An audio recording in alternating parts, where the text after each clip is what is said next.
So, Eric, good to see you again. Nice to be here again. Yeah.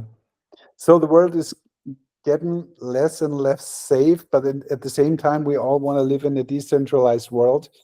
And yeah, I thought it's a good idea to talk about security and all the things around that topic.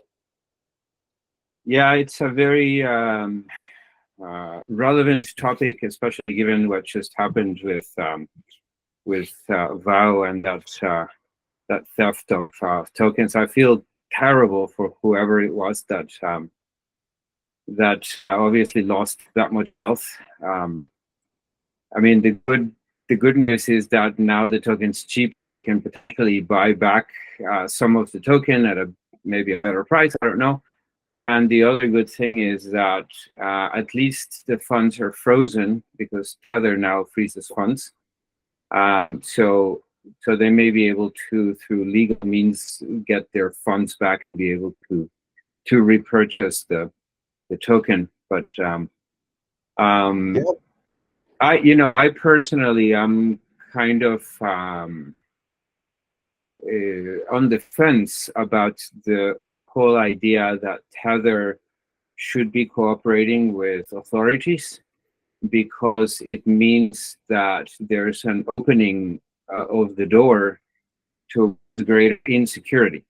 So when you have a machine and it has a set of rules and there are no backdoors, then you can truly rely on that machine, right? Because machines don't have any, they're incorruptible. They have no self-interest.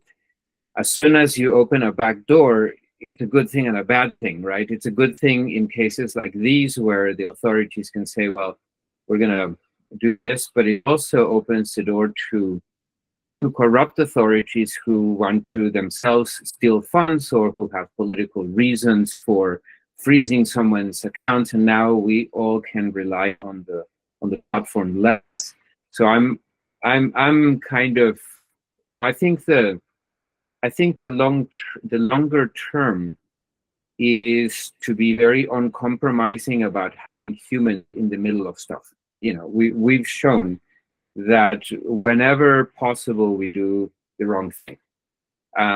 And so we need to take humans out of the equation, but we don't have good mechanisms at present yet for what to do in such cases.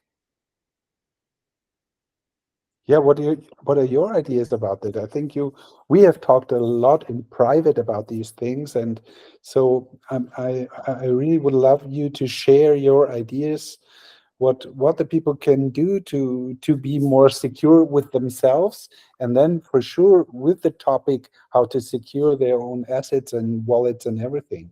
So yeah. Yeah, I think Bitcoin mechanisms and the idea of Byzantine fault tolerance is a leap forward in security. I mean, the capacity to create asymmetric encryption keys brings to humanity the single most secure system ever built, right?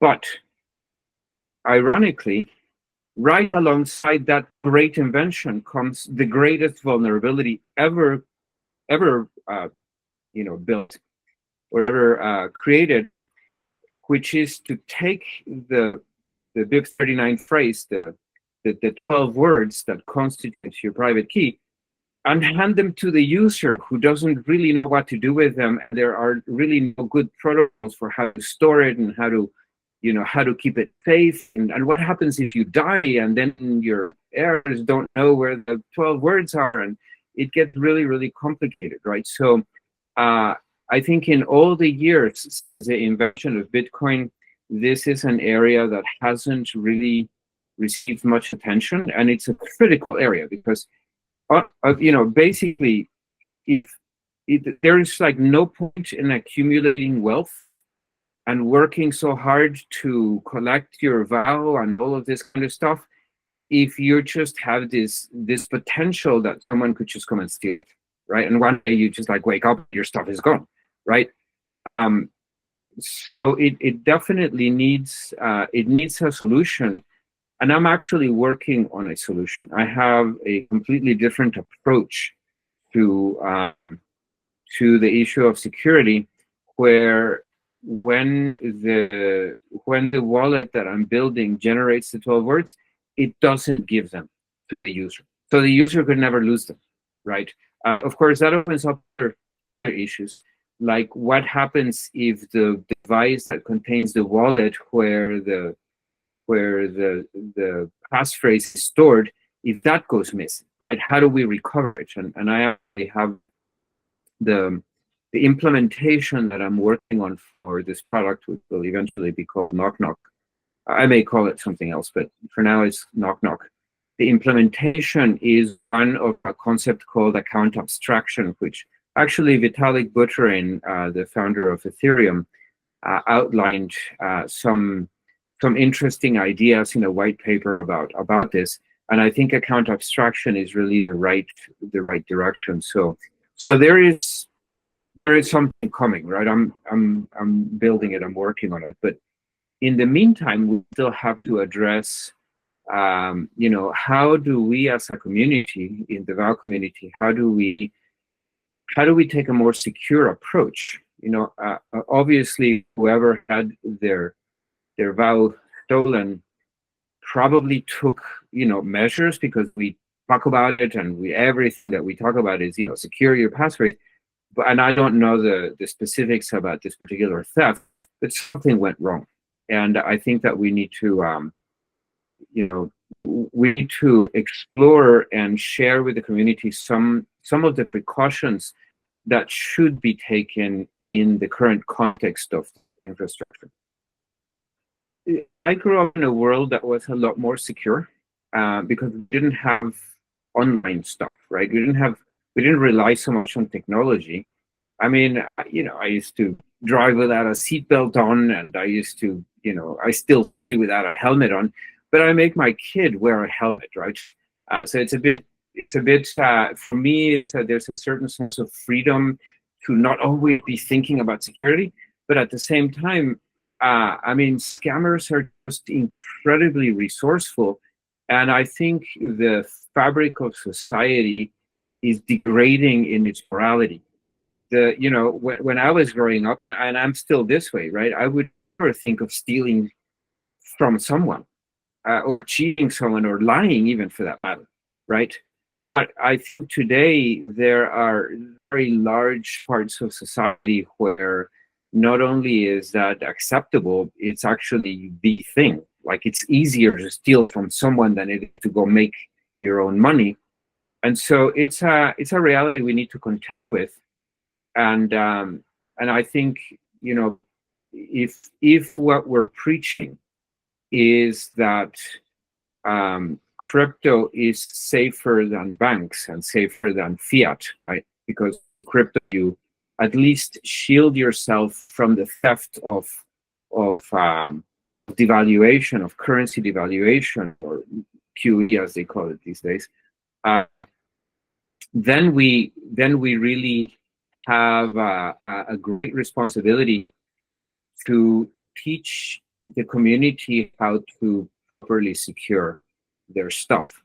So with regards to that, let me start by saying that there's no such thing as absolute security. Security is really relative, and it's relative to the attack vectors. So I'll give you an example.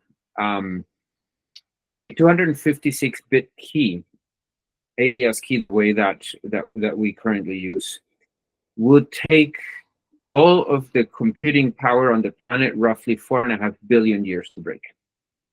So that's relatively safe. Can it be broken? Yes, you would just need a really long time, or you would need substantially more computing power, right? So there's a lot of discussion about whether or not quantum computing could break such keys and stuff. But let's just say that for right now, we can call that safe, right? We're relatively safe. So safety is relative to the capability of some attacker on the system. And so it's also relative to something else, which is it's relative to the value that you're trying to secure. So our typical suggestion is if you have a large amount of VOW or a large number of V dollars, then you want to put them into a really secure space. And then you want to have another wallet, maybe on your mobile phone, which is not secure. And I can talk about that in a minute. Where you basically, so we call the very, very secure spot, we call it a cold storage. And then we have hot storage or warm storage, where you basically take little bits from the cold storage, move them into the warm storage, and that way you can use them and you can be interacting, right? Mobile phones are very convenient. So there's an issue of safety versus convenience.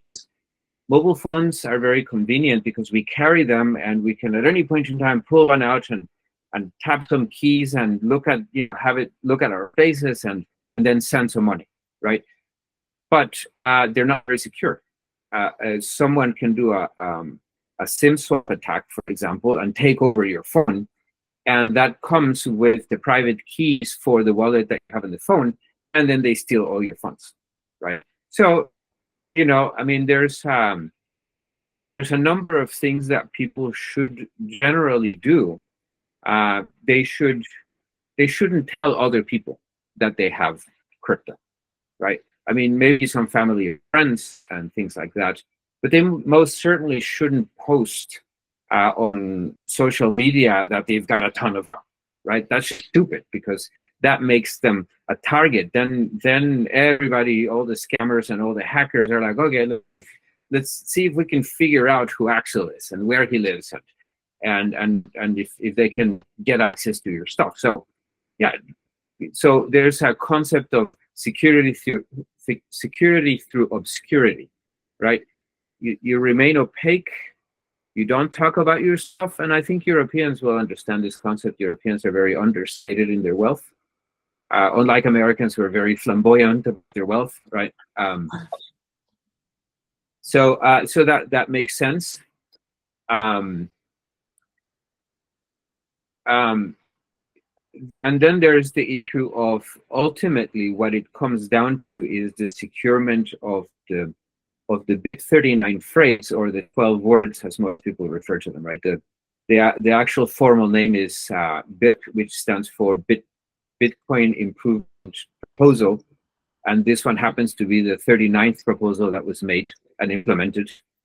And so this proposal contemplates the use of a specific dictionary, which 12 words can be taken, and then that can be the proposal is a mechanism by which you can take 12 words and convert them into a private key, right? So your BIP39 phrase is, to a large extent, your private key. It's equivalent.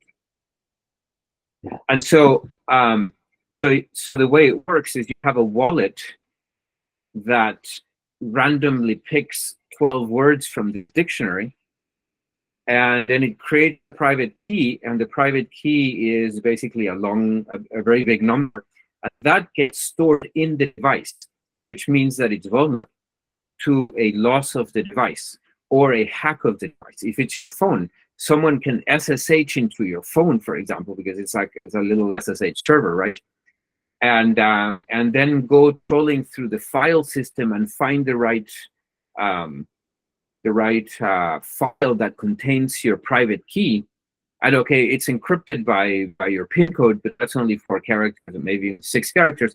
So they can brute force that off-site, right? Once they've got the file, now it's just a question of brute forcing the PIN code, and then they have access to your private key. So the device, the private key itself is at risk, but what the wallets do is they say, after they pick the 12 words, they give them to you. And they say, hey, look, if you ever lose me, right, if this phone goes into the ocean or it gets crushed by a truck or something, then at least you have your 12 words. And this is where the greatest vulnerability really is. I mean, it's one of the vulnerabilities, because what are people going to do? Well, they traditionally, they treat them like passwords. We have a lot of experience handling passwords, right? And none of it is good. we have never really learned how to handle passwords properly. So most people used to get a password and write it on a piece of paper and put it under the keyboard, or put it in the drawer next to them, right? And so we do that same thing with the BIP39 phrase. People who are more sophisticated maybe put it into a safe, right? So I'm going to try to outline some security measures that people should be taking, right? And I'm going to sort of discuss a little bit the context in which these measures are important. The first thing is you should not take the 12 words, your passphrase. You should not take the 12 words and store them in your computer or on your phone, right? That means don't put them into a note, into a cloud, or into anything like that, right? Because your computer is vulnerable. People have keyloggers, and they can be picking up your keys as you're typing in that phrase into something else, and then if they have it, they can take snapshots of your screen so that maybe they happen to, get the right thing. There's lots of things that can happen. So write them down on a piece of paper. But the first thing that happens when you write them down on a piece of paper is that anyone who finds a piece of paper will have access to your wealth, right? So my first suggestion is don't write them down in the correct order, right? Take the first word and the last word and swap them. Or take the 5th word and the 7th word and swap them.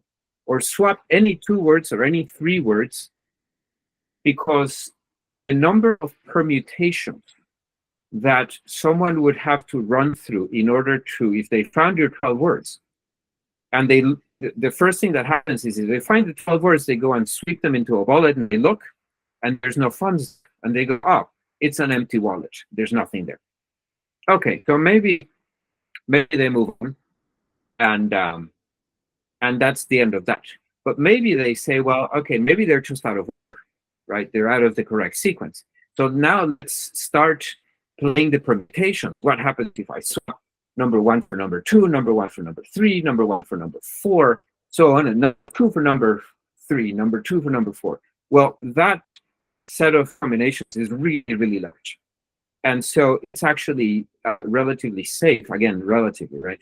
Safe to do that. At the very least, you should write them not in the right order, but then you have a problem, which is you have to remember what words you swapped, what order you put them in, right? And so now you have to write that down, and you have to save that as well, and probably not in the same place where you saved passphrase, because otherwise somebody would find the passwords and find the hints, right, or the right order, and go, oh, they've changed the order, okay, right? So it starts to get complicated, but this is a recommendation that I make to my clients and my friends is write it down, but don't write it in the same order. So now that you've written it down, the next question is, what did you write it down on, right? So let's say that you write it on paper. You take this piece of paper and you put it in a Bible in a shelf, right? Because if somebody finds it, they won't know what the correct order is anyway, so it's fine. But what happens if your house burns down? Oh gosh, well, there goes my passphrase, right? It burnt with the Bible.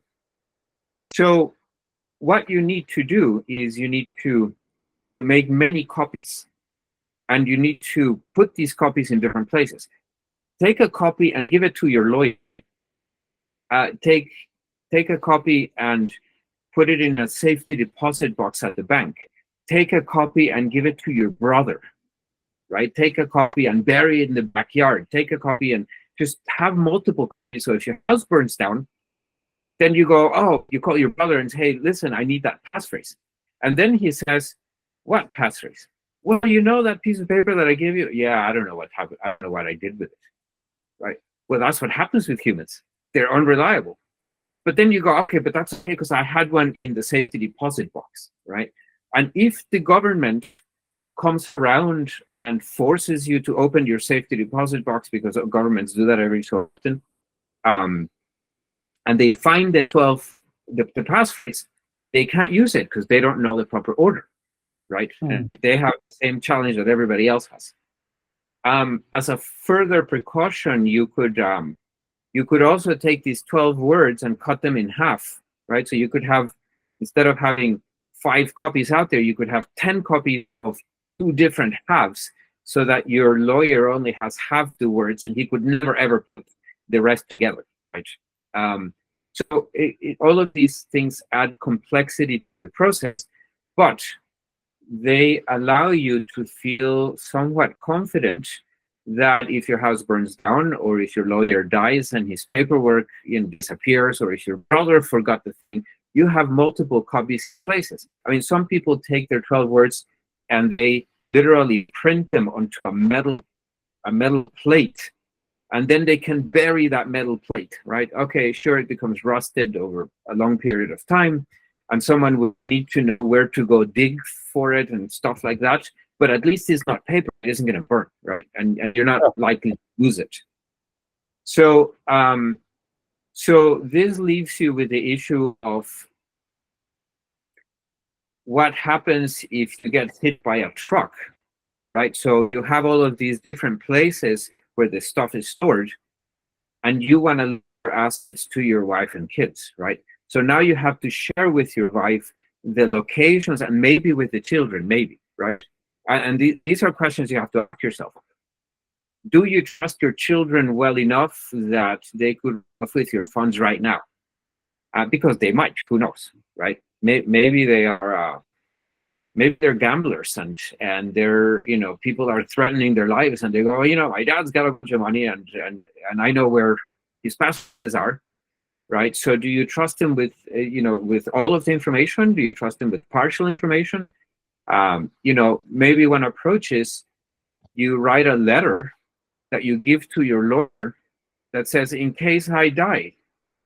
So in case you die, your lawyer opens up the letter, and what's inside is the order of the words. So your lawyer doesn't have the words, but he has the order of the words, and he dutifully hands that to your wife. But maybe she died in the accident, in the accident with you. So there's your children, and they get the order of the words, right? So all of these things, they have to be thought through, and it's complicated. We don't have to do that with banks, right? With a bank, if you die, well, you need a death certificate. You show up at the bank and you say, I'm the son, I'm the heir. And even then, the bank may not give it to you, because they say, well, is there will? Right now, you have to go into probate court. So, in fact, within the existing traditional finance, it's very complicated too. When a person dies, what we call intestate, which is they don't have a will, oh my God, it's an incredible nightmare to go through the probate courts, because the courts have an obligation to make sure that if you died, that your children get everything equally. What about your wife? And what if your children are not around and they don't, know about them? Maybe the stuff goes to your uncle, who they don't know, right? They have to figure that stuff out. So it's complicated, but it is far better if you have your own control over the stuff, right? You need to think it through, and hope this conversation, I can give the audience some thoughts to consider, and some measurements to take, or some measures to take. But it is better if it remains under your control. At least you can trust yourself. Yes, and you have to think about it, and that's a kind of grown-up thing. If you get into a new something, whether it's a car and you drive it for the first time, you have to think about security and how to handle all that stuff. And it's the same thing with money issues, because we weren't used to, and we believed in the banks, but I think many people listening to us will not be as trustful with the banks anymore. So we have to find a new way. And that's why I have to think about it. And yes, it's complex, because I think many people didn't think about the burning issue, or about these dangers that really are there. And so yeah, you have to be aware that it's a complex question. But these things Erick mentioned now, I really like them, for example, with the order, because it's just one more thing that people cannot find out so easily when they really get access to these words, and the split of the paper or whatever. I really appreciate these ideas. Is there anything else you have in your mind you want to share about security or things to think about? Yeah, I mean, there are other things that people, especially people with large quantities of file, can do and probably should consider. For example, to secure a large amount of value, you really don't want to have the wallet on your computer or on your phone, right? You want to get a hardware wallet like Ledger, or I use Arculus. Arculus is wonderful. It's a little card, and you tap it to the back of your phone, and you cannot make a transaction without the physical card. What I like about it is the fact that I can carry the card with me, right? So, but you know, with the Ledger, you have to plug it into an actual computer. You have to, you know, it's a device, and it's got a PIN code, and the user interface sucks. I mean, it's got a tiny set of numbers, and people like me that need glasses, or old people, can't see. My father couldn't see those bloody numbers, right? And so they're like with the magnifying lens trying to count the numbers. It's just stupid, but it is what it is, right? But there are things that you can do. But just having your file in a Ledger or an Arculus is already a far better solution, right? But what happens if you so you still have a problem. When you set up the Ledger, it hands you the 12 words, and you better take those 12 words and you better write them down somewhere, because if you lose the Ledger, now you're screwed. Now it's gone, right? So you have to have the 12 words. There's something else that you could do.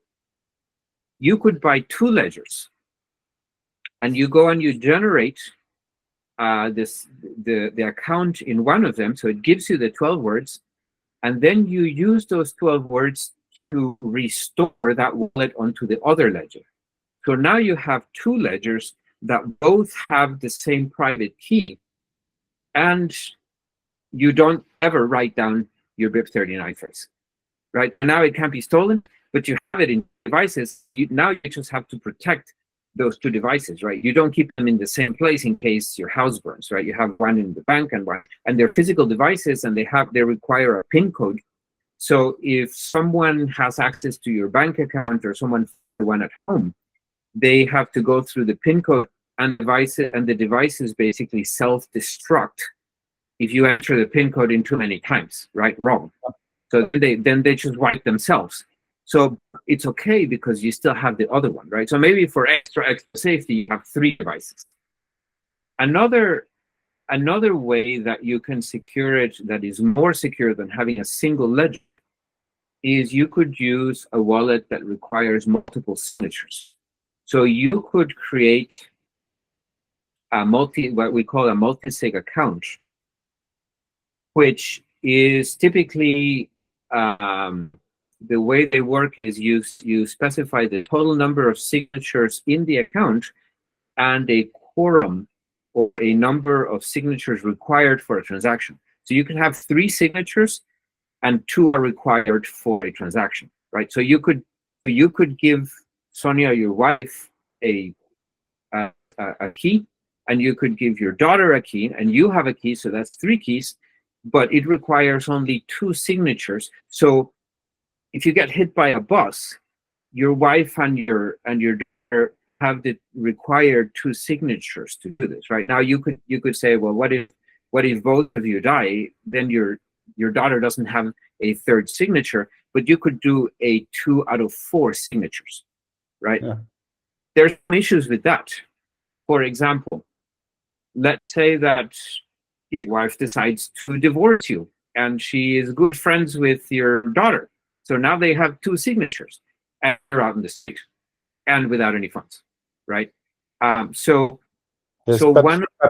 in these cases, you're able to move funds. So maybe the security is good for the moment, and the family or the circumstances are changing. So we can readapt the security systems when they are evolving or to the family situation. So we have to think about the moment and really think a bit about the future. A house can burn or something, but we are always able to shift the assets or into another wallet or into another system. And for sure, like you said, you're already thinking about a new system, and maybe in 1 to 3 years, it's totally common to totally use different ideas of securities that are just on our plan today.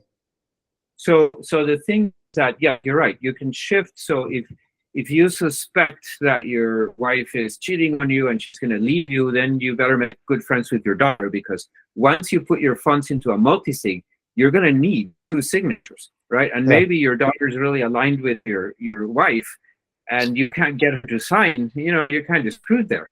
So you have to think about these things. One mitigating path is to give keys to people who don't know each other. Yeah. Right. So they can't. So now you're getting to some of these game theoretical situations of collusion. 2 people can collude against you, right? So how do you keep them from doing that? Is you separate. So you give 1 key to a good friend, right? And maybe you have 5 keys. 1 key to a good friend, 1 key to your uncle, 1 key to your wife, 1 key to your, and you require 2 signatures or something, and or something of the sort, right? And so you can then say, well, my uncle doesn't know he doesn't even understand what multisig means. He just has this thing, right? And I can call on him and say, listen, I need you to do this, and he'll do it. Okay, fine, right? So multisignatures are a possible solution to to having to have multiple ledgers in various places. My knock is actually going to rely on a completely different method, but I'll talk more about that I think when I'm getting closer to a release, then we'll an interview and talk about the security protocols there. Yeah. Just to make sure that we don't confuse the people more than we inform them, because it's a lot of information. Maybe we could sum it up a bit. So what is really important for beginners? Having small money, small number of tokens in a wallet. What can or should they think of and be aware? Just in short words. At the very least,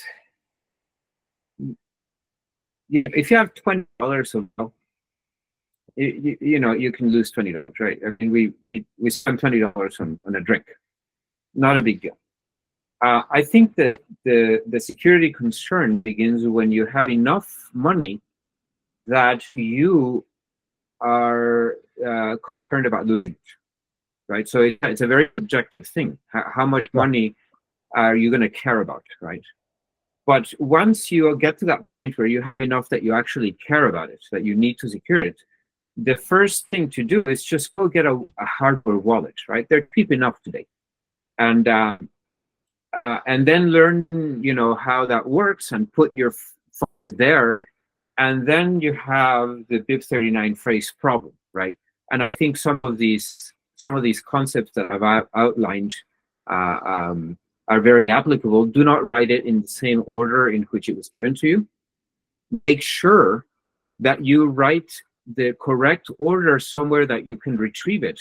Because if you write your passphrase and you forgot the order, you yourself are in the position of a hacker where you can get access to your own stuff. It's okay, because you may still have the device, right? So as long as you have the device, it's fine. But you need to, but usually people will then go to recur to passphrase when they've lost the device. So if you have a substantial amount of money, get 2 devices, right? And do what I suggest. Create the account in one and restore that account into the other. Keep the 2 devices in 2 different places. Yeah. in that situation, you still have a potential, if a hacker is determined enough, he gets access to one of the devices, or he gets access to you, for example. Someone can put a gun to your head and say, sign and access the device and send me all the money. And you're going to do it because your life is worth more, right? But if you have a signature situation, you say to the guy, look, I can't. You say, sure, I'll do it. Here, I signed, okay? But the transaction doesn't go through because it needs a second signature, right? And you explain to the guy with the gun, I need a second signature, right? So now you have a protocol with other people, right? So he says, okay, call whoever has the second signature, and you call, okay? You call your wife and say, listen, honey, I need you to sign something. And you have protocol with her where what you said indicates to her that you are under duress. This is called a duress phrase, right? And then she doesn't sign. What she does is she calls the police and says, you need to go to where he is right now, right? So, I mean, there's obviously a lot of discussion, and this was supposed to be a summary, but we're talking about these in some ways kinds of extreme situations, but they happen, right? I mean, people find themselves in these kinds of positions. So my advice is, watch this, try to understand the many things that I said, ask questions, go on the VOW community channel, and I'm there. You can ask the questions the things you don't understand, I can clarify, or talk to other people about it and think about these things. Yeah, that's why we have an upline. These are more experienced people. They have contact, or they are in the leaders community or the advocates, and they know how to handle that. We have always people you can talk to, and it's really important not to stay alone with your own thoughts. You don't have to tell everybody what you're doing, but if you have trustworthy people, you just can talk to them about ideas. You don't have to tell them what you're doing, but you have to think. You can talk about ideas and share them, and then make up your mind on your own how you do it. But you have to be aware that if you lose the stuff, if it burns and you have just a piece of paper and it wasn't on your desk and it's burned, it's gone. Yeah, and that's why we are a community, right? We are a community, and security is a common concern. So yeah, it's something that we all need to be talking to each other about and seeking answers. And hopefully this discussion will give people some ideas about some of the trade-offs and the other problems that are created by the solutions that I recommend. But it's a conversation, right? And it's a thing about a level of maturity about it. Yes, and it will be an ongoing conversation, because as you mentioned, you have ideas and you're working on them, and when the time is right, we will let the people know that there's a new chance that they can use. And so we keep everybody informed who is interesting to see these videos in the future. I mean, I will solve this problem. I already have, right? Now it's just a question of actually writing the code, and it's a bit complex. But I've got the entire architecture in place. So eventually this comes to fruition, and then everybody can forget about all of these complications. But in the meantime, we need to be ever so vigilant, because hackers are very resourceful, and when you lose money, it hurts. Yeah, I know, because I have. Yeah, me too. A lot. Me too. Me too. Yeah. So Erick, thank you so much about sharing your wisdom and your knowledge. It's always a pleasure talking to you. Likewise. Take care. Bye-bye.